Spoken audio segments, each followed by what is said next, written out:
한 사람이 살아야지. 더 어차피 죽을 거잖아. 어지라고.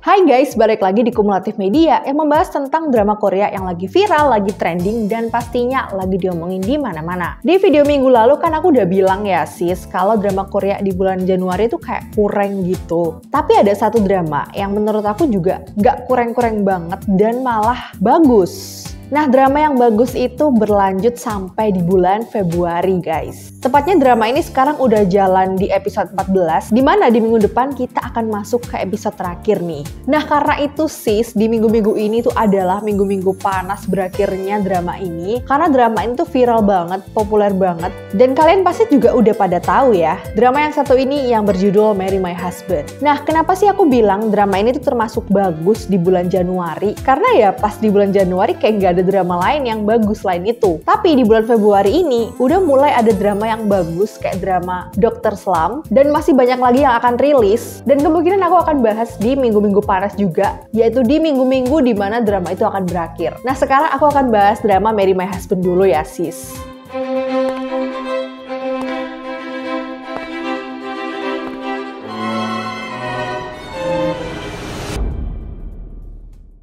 Yap, drama ini tuh bagus dan tentunya juga banyak kontroversi di dalamnya ya guys ya. Kayak ada berita-berita kayak dulu mau diboykot sama Kinets, terus kayak ada masalah sama penulisnya gitu.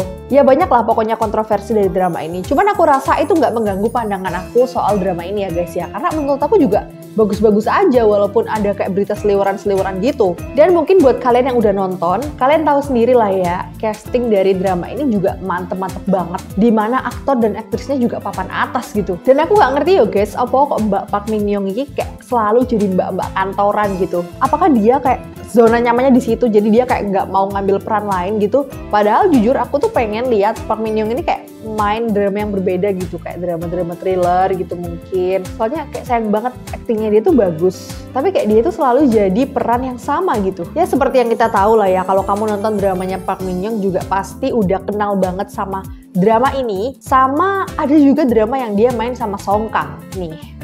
Oke wes, daripada kesuwen ya sis, mending kita langsung bahas sinopsisnya aja buat kalian yang belum nonton nih. Barangkali ada yang belum nonton. 어차피 냅두면 죽을 년이었다고. 난 걱정돼요. 박민환 씨가 강지원 씨를 다치게 할까 봐. Oke, jadi drama itu merupakan drama yang menceritakan tentang balas dendam gitu ya. Tentang Park Min Young atau Ji-won yang dia tuh mengalami kehidupan yang tragis di kehidupan yang sebelumnya guys. Jadi dia tuh di kehidupan sebelumnya tuh mengalami kanker, terus dia juga diselingkuhin sama suaminya, terus dia dibunuh sama suaminya sendiri yang dimana pada saat itu suaminya lagi selingkuh sama si sahabatnya. Terus waktu dibunuh, kan dia meninggal itu, dia kayak langsung hidup lagi dan dia kembali di tahun 2013.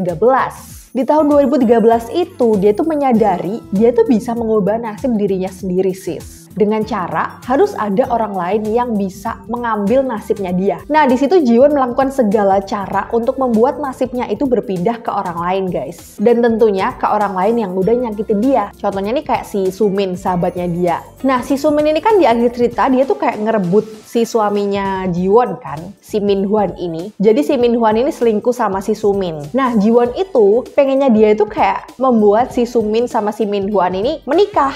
Sama kayak judulnya Marry My Husband gitu. Jadi si Ji-won itu udah nggak perlu lagi susah-susah nikahin si Min Hwan yang nggak modal, mau kondo dan congkil satu ini. Sehingga nasibnya dia, nasib buruknya dia menikahi si Min Hwan itu berpindah ke Sumin. Nah di situ dia tuh kayak udah ngira semua nasibnya dia tuh bakal diambil si Sumin ya. Bahkan sampai dia menderita kanker pun juga dia ngiranya bakal diambil sama si Sumin. Dia dibunuh suaminya juga dia ngiranya bakal diambil sama si Sumin. Tapi ternyata enggak. Justru hal itu berpindah ke orang lain, yaitu Buyang. Nah Buyang ini kayak mengambil nasibnya si Ji-won, baik itu dari kankernya Ji-won, terus Ji-won diselingkuin ke suaminya, itu juga gitu. Jadi Buyang ini diselingkuin juga sama suaminya guys, dan juga hampir dibunuh sama suaminya. Nah, ceritanya berhenti di situ. Mungkin kita akan tunggu di episode selanjutnya ya, sis. Gimana ceritanya? Apakah si Buyang ini nanti bakal dibunuh sama suaminya buat ngegantiin si Jiwon atau gimana? Karena sayang banget si Buyang ini kayak baik banget gitu loh, sis. Kalau Sumin mah ikhlas-ikhlas aja ya kan? Nah, ini malah justru berpindah ke orang yang nggak bersalah gitu. Nah, sis, di tengah-tengah itu nanti juga ada satu orang lagi yang nasibnya sama kayak si Jiwon, yaitu Ji Hyuk, yang itu nanti juga akan jadi pacarnya si Jiwon ya. Dan sama guys, si Ji Hyuk ini juga bangkit dari kematian dan hidup lagi kedua kalinya untuk merubah nasibnya dia. Tapi dia tuh meninggalnya karena kecelakaan mobil. Dan itu ngeri banget gak sih? Kayak dia tuh harus melakukan segala cara untuk menggagalkan kecelakaan dia sendiri, di mana kecelakaan dia itu dia nggak tahu gitu bisa terjadi kapan aja. Nah, jadi itu guys sinopsisnya dari Marry My Husband ini. 원하는 건 수단과 방법을 가리지 않고 갖는 거야. 제발 수단과 방법을 가리지 말고 내 남편과 결혼해줘. Oke, yang kedua aku akan bahas case-nya ya pastinya, karena case itu kan merupakan unsur utama dari suatu drakor. Dimana di awal tadi aku juga udah bilang ya sis, kalau case-nya tuh emang bagus-bagus banget. Dan case-nya papan atas semua. Salah satunya ada Park Min Young, spesialis cewek kantoran yang udah aku bahas di awal tadi. Yang kedua ada Na In Woo, yang punya image cool, padahal aslinya dia gembel gitu. Bahkan guys, di real life-nya dia tuh kayak gembel banget, kasihan gitu guys. Tapi pastinya juga masih kasihan kita sih. Tapi ini serius, dia tuh kayak bukan aktor gitu. Kalau dia lagi hidup kayak biasa gitu, kayak bukan aktor, dia tuh kayak lebih kayak kasihan gitu loh. Dan aku nggak tahu lagi sama si Na In Woo kenapa dia bisa sederhana itu, padahal juga di ATM-nya juga banyak duit kan pastinya. Tapi satu pesan aku buat kalian yang nonton Marry My Husband, kalian jangan nonton klip ini.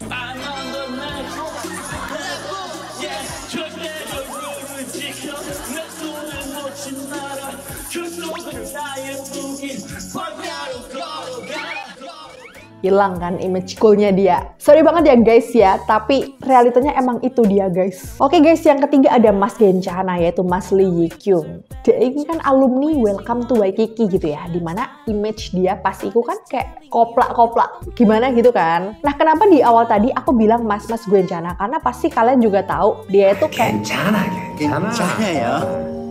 sebenarnya waktu awal aku tahu kalau dia itu bakal main di drama Marry My Husband, aku tuh bakal ragu karena dia tuh di sini jadi kayak villain gitu. Tapi wajahnya tuh wajah-wajah kocak gitu, dan aku nggak bisa melupakan scene-nya dia waktu di Welcome to Waikiki, dan TikTok-nya dia juga berseliweran gitu di FYP aku. Jadi kayak aku udah mikir, wah ini pasti gagal deh, ini pasti gagal. Ternyata enggak, justru aktingnya dia bagus banget. Ya walaupun aku udah ngira bahwa image-nya dia tuh kayak lucu-lucuan gitu, dan beberapa kali scene juga aku masih mendalami bahwa dia itu orangnya kocak, jadi aku sempet ketawa dikit waktu ada scene dia. Tapi overall aktingnya dia kayak bagus banget, nggak kebanting sama lawan-lawan mainnya dia, dan emosinya dia juga nyampe ke penonton gitu. Bahkan ada beberapa scene waktu dia itu hampir nyakitin si Jiwon, itu bikin merinding banget saking kebawa takutnya gitu.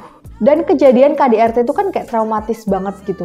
Aku jadi sampai ngerasain sakitnya Jiwon waktu itu. Terus yang keempat sis, ada karakter yang paling bikin emosi, yaitu si Sumin sendiri. Sumin yang ceritanya adalah sahabatnya si Jiwon, tapi ternyata dia tuh kayak sahabat yang nusuk dari belakang gitu. Tiba-tiba orang yang baik di depan, tapi dia tuh kayak munafik gitu loh. Tahu nggak sih guys? Jadi lawannya dia tuh sampai kayak nggak bisa, mau marahin dia tuh nggak bisa, karena dia tuh kelihatannya baik banget gitu loh. Bahkan di zaman sekolah pun dia tuh kayak udah punya niat jahat sama si Jiwon dan nggak biarin si Jiwon ini bahagia. Terus di episode 13 gitu kan diceritain backstory-nya kenapa sih si Sumin ini jahat banget sama si Jiwon. Karena si bapaknya Sumin itu selingkuh sama si ibunya si Jiwon. Itulah kenapa Sumin tuh kayak benci banget sama si Jiwon, karena Jiwon itu punya segalanya ya. Walaupun dia ditinggal sama ibunya, dia masih punya ayah yang baik, dia masih punya ayah yang melindungi dia, sedangkan si Sumin tuh nggak punya apa-apa. Jadi semenjak itu dia tuh berencana untuk merebut semuanya dari Jiwon. Dan di scene yang epic ini, bener-bener si Jiwon lawan si Sumin itu kayak merinding banget sih buat aku waktu nontonnya. Karena dia tuh kayak bener-bener si Sumin ini kayak titisan dajjal gitu loh. Dan jujur di situ aku juga sempet kasihan gitu sih sama si Sumin, maafin ya. Tapi setelah itu aku nggak jadi kasihan lagi karena di episode selanjutnya dia itu lebih bangsat dari yang aku kira. Aku nggak tahu lagi ya Sumin, apa yang kamu rencanakan di episode selanjutnya? Nggak siap. Dan yang terakhir, menurut aku ada satu karakter yang mengganggu banget ya. Karakter yang diperankan sama si Boa, yaitu Yura. Banyak yang bilang karakter ini tuh sebenarnya nggak perlu-perlu banget ya, karena kehadirannya si Boa ini atau si Yura ini malah justru mengganggu alur cerita yang sebenarnya. Jadi kayak semenjak kedatangan si Yura ini, alur ceritanya jadi berantakan gitu. Dan bener aja sih, waktu aku nonton juga kayak terganggu gitu dengan aktingnya si Yura ini. Karena karakter-karakter yang lain, keempat karakter tadi tuh yang aku sebutin udah bagus semua ya. Justru kayak Yura muncul ini kayak apa sih, gak jelas banget kayak gitu loh, paham gak sih guys? Karena si Boa ini juga dibilang masih pemula ya dibandingkan yang lain. Dan di sini aku juga agak terganggu sama wardrobe-nya dia, dimana yang dia pakai di situ kelihatannya kayak kuno gitu gak sih? Nah, setelah nonton itu gimana menurut kalian guys? Kalian setuju gak sih sama aku? Kalau setuju kalian bisa tulis di kolom komentar. Kalau gak setuju pun juga kalian bisa tulis kenapa kalian gak setuju sama pendapatku guys. Nah, itu pembahasan mengenai case dari Marry My Husband. Sekarang kita singkat aja mau bahas tentang prediksi ending dari Marry My Husband ini. Apakah dia akan happy ending atau dia bakal sad ending? Menurut kalian gimana guys? Sebelum kita bahas.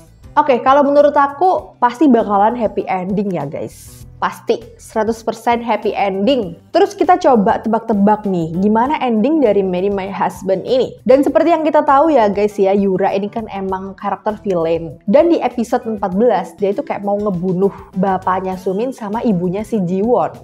Nah, si Yura ini kan sempat bekerja sama dengan Sumin dan juga Minhwan ya guys ya. Tapi kayak dia itu sengaja kayak melibatkan Sumin sama si Minhwan di dalam rencananya guys. Kayaknya sih rencana si Yura ini nggak cuma itu doang sis. Yura ini pasti kayak punya rencana lain selain dia itu mengajak Sumin sama si Minhwan itu bekerja sama. Karena si Yura ini adalah tipe karakter yang nggak gampang dikalahin gitu loh guys. Dan menurut aku si Yura ini endingnya juga bakal dipenjara gitu karena kejahatannya dia juga udah banyak banget. Yang pertama dia itu adalah dalang dari rencana pembunuhannya si Jiwon. Yang kedua dia itu bakal ngebunuh si bapaknya Sumin sama si ibunya Jiwon. Dan yang ketiga mungkin apakah dia juga akan ngebunuh si Minhwan sama si Sumin. Karena dia itu kayak tipe orang yang bakal ngebunuh siapa aja yang terlibat dalam rencananya gitu.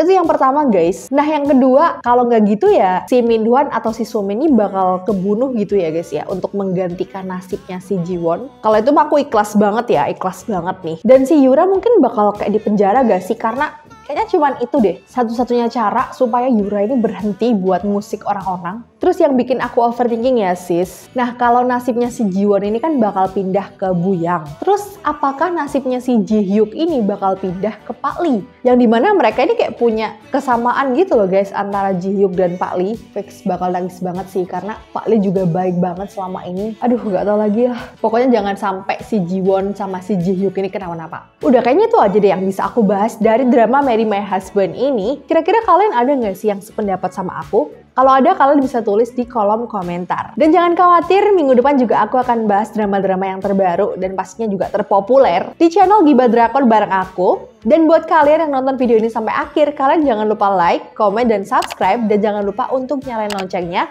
supaya kalian gak ketinggalan video terbaru dari Gibah Drakor dari Kumulatif Media. Sampai jumpa di next video.